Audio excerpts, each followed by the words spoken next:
Tanggal 15 kiamat itu gimana ya? Sok pinter, sok sakti. Nggak boleh orang pakai masker dalam sholat. Kalau maskernya itu menutupi seluruh wajah, itu juga bisa tidak sah. Ya. Dan di tangan seseorang di antara kalian masih ada sesuatu, minuman, makanan yang sedang dia kunyah, selesaikanlah. Kata ulama fikih, selama belum selesai azan masih boleh. Mengada-ngada untuk mengacaukan kita. Jadi dalam mengabari wahabi.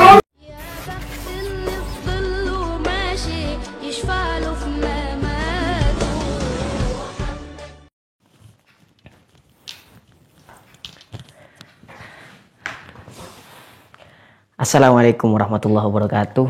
Jumpa lagi dengan saya di sini di konten interview.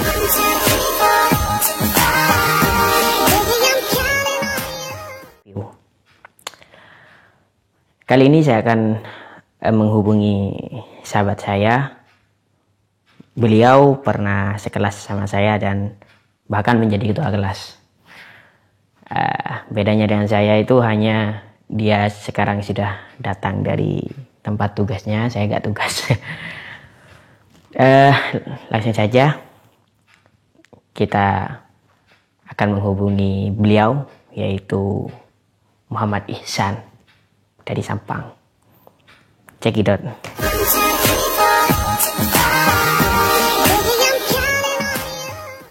Assalamualaikum Ihsan, gimana kabarnya? Waalaikumsalam. Alhamdulillah beres, selamat. Ini kita akan wawancara, bincang-bincang ini kan tanggal berapa sih Dew?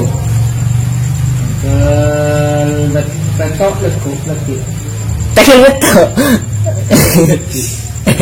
Ramadan.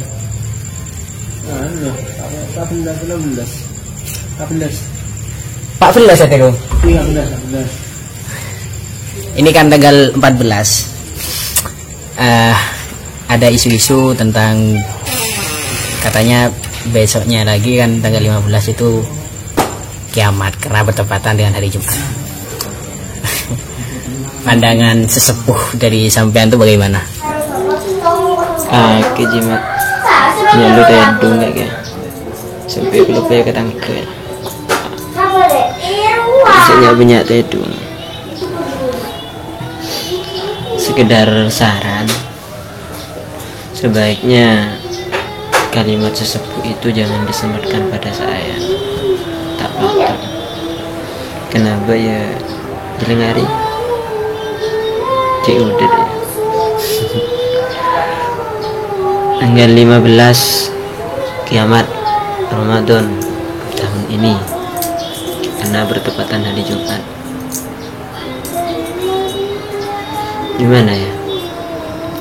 Saya sendiri tidak tahu kiamat itu kapan, tapi yakin bahwa kiamat itu ada. Kiamat itu akan terjadi dan tidak tahu kapan itu pastinya. Untuk orang-orang yang bilang dan memastikan bahwa kiamat itu akan terjadi pada tahun ini, tepatnya pada tanggal 15 bulan Ramadan saat ini, itu gimana ya? Sok pinter, sok sakti dan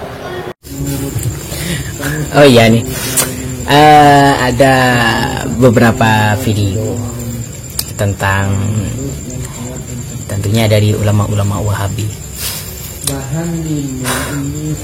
Beliau-beliau itu mengatakan kalau apa ya, sholat sih, puasa, sahur, azan, dan azannya belum selesai saat subuh itu gak masalah makan. Azan subuh gak masalah makan, kata orang-orang Wahabi. Itu apa memang begitu? Atau memang kita kalau sudah azan subuh itu harus selesai makan? Baik, terima kasih. Untuk sepengetahuan saya dalam hal ini, untuk pembatasan akhir puasa,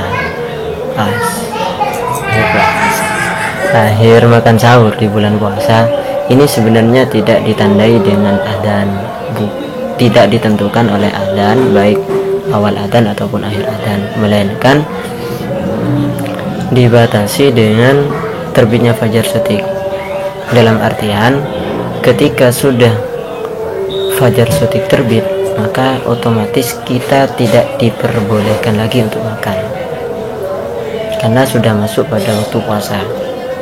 Namun di daerah kita bahkan bisa dianggap seluruhnya lah, untuk terbitnya fajar shadiq ini biasanya ditandai dengan adzan.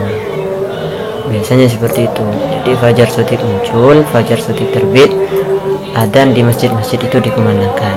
Nah, dari ini kesimpulan saya, kalau melihat daerah kita ini, ketika adzan sudah dikumandangkan, kita tidak diperbolehkan lagi untuk makan.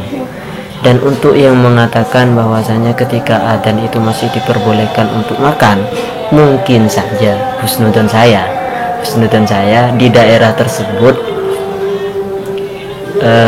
terbitnya fajar shadiq itu tidak ditandai dengan awal kumandang adzan, melainkan akhir dari adzan tersebut. Mungkin seperti itu husnudzon saya, tapi saya rasa itu jarang, bukan bisa dibilang tidak ada, itu mengada-ngada untuk mengacaukan kita.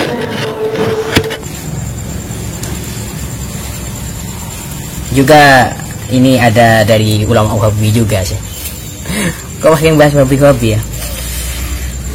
Kau mau impian nih kala-kala kau habas nikah siapa sepo bolan tening sepo. Ada juga ulama Wahabi yang mengatakan sholat pakai masker itu gak sah. Apa memang begitu?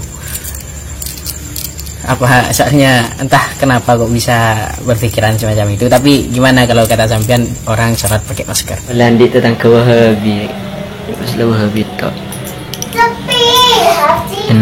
Engkau pakai sepo kun kata ngoda. Benyan bi Ilyas. Nesta balik. Kui masker, jangan kui masker. Dasar. Aslinya ya tergantung maskernya. Maskernya itu modelnya kayak apa, terus mengandung apa. Kalau di maskernya itu ada najisnya ya tidak sah. Itu satu. Yang kedua, kalau maskernya itu menutupi seluruh wajah, itu juga bisa tidak sah nanti ketika sujud. Tapi kalau maskernya itu tidak ada najisnya, kemudian yang ditutupi itu hanya mulut dan hidung saja, sah-sah saja, tidak apa-apa. Jadi nemu apa ring Wahabi, insyaallah.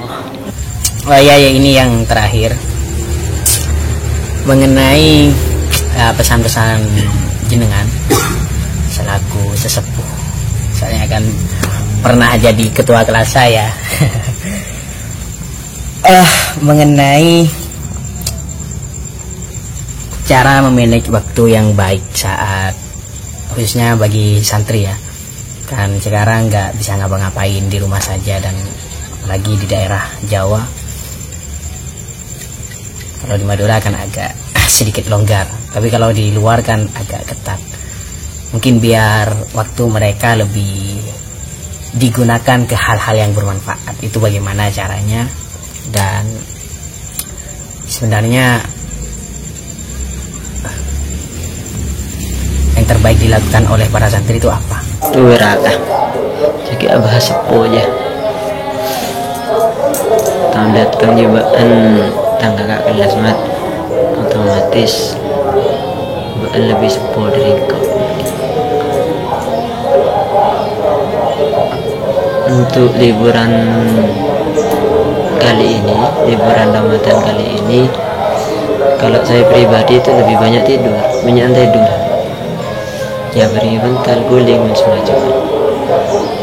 Tapi untuk teman-teman yang tidak terlalu suka tidur, tidak terlalu hobi tidur, sebaiknya kalian itu melakukan hal-hal atau kegiatan yang masih ada kaitannya dengan santri, masih ada kaitannya dengan pesantren. Contoh seperti mutolaah, kemudian dakwah ya kalau biasa, mengajar, membuka pengajian,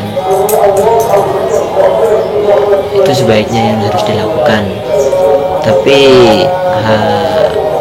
apa ya, harus lebih mengutamakan hal-hal yang sudah biasa dilakukan di daerah kalian, yang biasa dilakukan pada bulan Ramadan.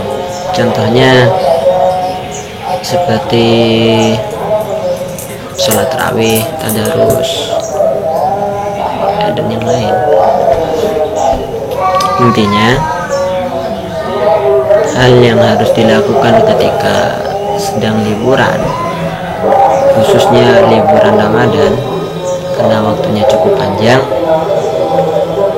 adalah hal-hal yang tidak merugikan orang lain dan masih berputar dalam lingkup kegiatan pesantren, hal-hal yang masih berbau pesantren. Itu saja dari saya, kurang lebihnya mohon maaf. Untuk Muhammad, tetap semangat, jangan suka tidur, cukup saya yang mempunyai keahlian tidur ini ya. Sampai jumpa lagi.